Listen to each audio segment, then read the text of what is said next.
உங்கள் தாளாளர் கருணாவும் இப்போ வரவேற்பு பாபா சொல்கிறதோட இந்த பொடி பசங்கள்லாம் பொடி பசங்க பிறக்கிறதுக்கு 3 வருஷம் முன்னாடி நான் வந்து திருவண்ணாமலை ஓவியத்தை இப்போ அன்பளிப்பாக கொடுத்துருவேன்.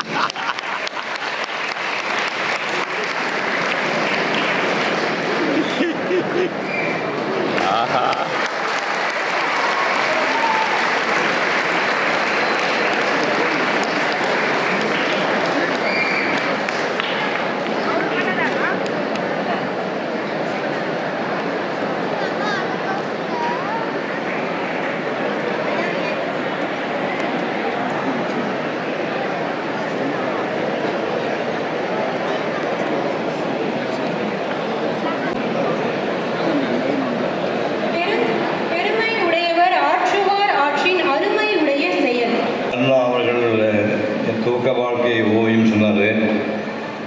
17 வயதில் நான் சென்னை சென்றேன். 7 ஆண்டுகள் இந்தியா பூரா சுற்றி, காஷ்மீரில் டெல்லியிலேருந்து கீழே பம்பாய், ஹைதராபாத்து, கன்னியாகுமரிக்கு எல்லா ஊரையும் சுற்றி தெருவில் படுத்து 1 ரூபா வாடகையில் தங்கியிருக்கேன். தெருவில் படுத்துருக்கேன். திருப்பதி கோவிலில் பிளாட்ஃபார்த்தை படுத்துருக்கேன். அப்படிலாம் இருந்து வரைந்த ஓவியங்களின் தொகுப்பை உங்கள் கல்வி குடும்பத்திற்கு என்னுடைய நினைவு பரிசாக வழங்குகிறேன்.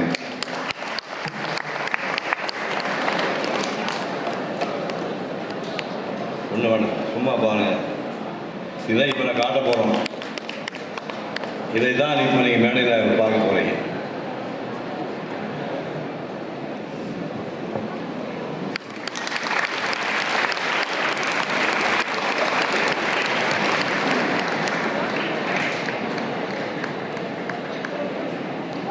நன்றி ஐயா. திருக்குறள் காட்டிய நல்வழி. என்னுடைய அன்பு தம்பிகள் பாபா செல்வத்துடைய எஸ்கேபி கருணா,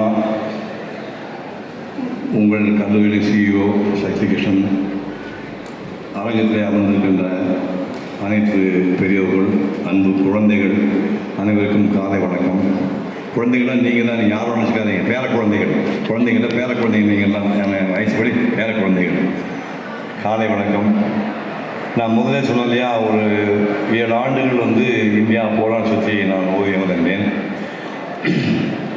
தொடர்ந்து ஓவியம் வரைந்திருந்தால் இந்தியாவில் பெரிய ஆளாக வந்திருப்பான்னு சொன்னாங்க. இந்தியாவில் பெரிய ஆளாக வந்திருப்பேன், ஸ்கூட்டருக்கு பெட்ரோல் கூட போட முடியாது தமிழ்நாட்டில். புரியுதா? பெரிய ஆளாக வந்திருப்பேன், ஸ்கூட்டருக்கு பெட்ரோல்லாம் போட முடியாது. ஏன்னா இந்தியாவில் வந்து ஓவியர்களுக்கு பெரிய மரியாதை இல்லை. இந்த புஸ்தகம் இப்போ உங்களுக்கு கொடுத்தா இல்லையா கருணாவுக்கு, அந்த புஸ்தகம் போட 5 லட்சம் ரூபா. 5 லட்சம் ரூபாய் வந்து ஒரு ஓவியம் சம்பாதிச்சு போட முடியாது. ஒரு நடிகனாக இருந்ததுனால, 2 நடிகர்கள் வாரிசு இருந்ததுனால அவங்க தான் 5 லாக்ஸ் செலவு பண்ணி அந்த புஸ்தகம் போட்டு கொடுத்தாங்க. புரியுதுங்களா? அந்த புஸ்தகத்தில் இருந்து சில பகுதிகள் இப்போ நம்ம வந்து ஓவியம் எந்த சூழலை எதை பற்றி வரைந்தேன் அப்படிங்கிறத நம்ம ஒரு பீஸாக பார்க்க போகிறோம். முதல் படம் மகாத்மா காந்தி. இந்த படம் நான் வரைஞ்சது 1966. அப்போ பாபா வந்து 1 வயசு பையன், கோமணம் கூட கட்டிருக்க மாட்டான். 1 வயசு பையன் தொட்டல் தம்பின்னு இருப்பான். அந்த டைமில் 1966 எங்கள் பாபா ஆளை காணும். சரி, ஓகே. அது வரைந்தது. ஜெயலலிதா அம்மையார் வந்து இந்த கிஃப்டாக கொடுக்கும்போது இந்த படம் எப்போ வரைஞ்சிங்க அப்படின்னு கேட்டாங்க.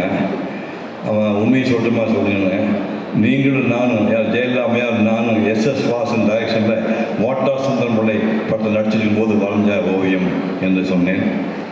மகாத்மா காந்தி பற்றி இந்த தலைமுறைக்கெல்லாம் பெருசாக தெரியாது, பெரிய ஆட்களுக்கே தெரியாது. ஒரு பிர்லா மந்திரில் ஒரு சாயங்காலம் மீட்டிங் நடக்குது. மீட்டிங் முடிஞ்சோடனே நிதி வசூல் கட்சிக்கு வேணும்னு சொல்லிட்டு துண்டை ஏற்றிட்டு காசு கேட்குறாங்க. ஆளாளுக்கு 2 ரூபா, 1 ரூபா, 3 ரூபா, 4 ரூபா அப்படியெல்லாம் போடுறாங்க. துண்டேந்தி காசு வசூல் பண்ணுறாங்க. வசூல் பண்ணி எவ்வளோ ஆச்சுன்னு காந்தி கேட்குறாரு. 1000 ரூபா,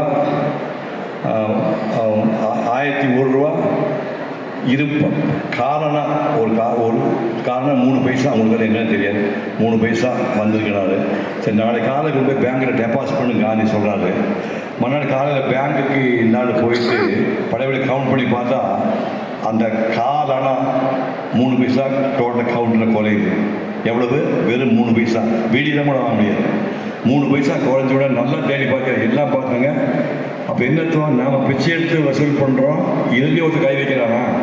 அப்போ நான் நேர்மையும் சத்தியத்தையும் சரியாக போதிக்கவில்லை என்று சொல்லி அந்த நாள் முழுக்க மகாத்மா காந்தி தண்ணீர் கூட குடிக்காமல் பட்டியல் வந்தார்.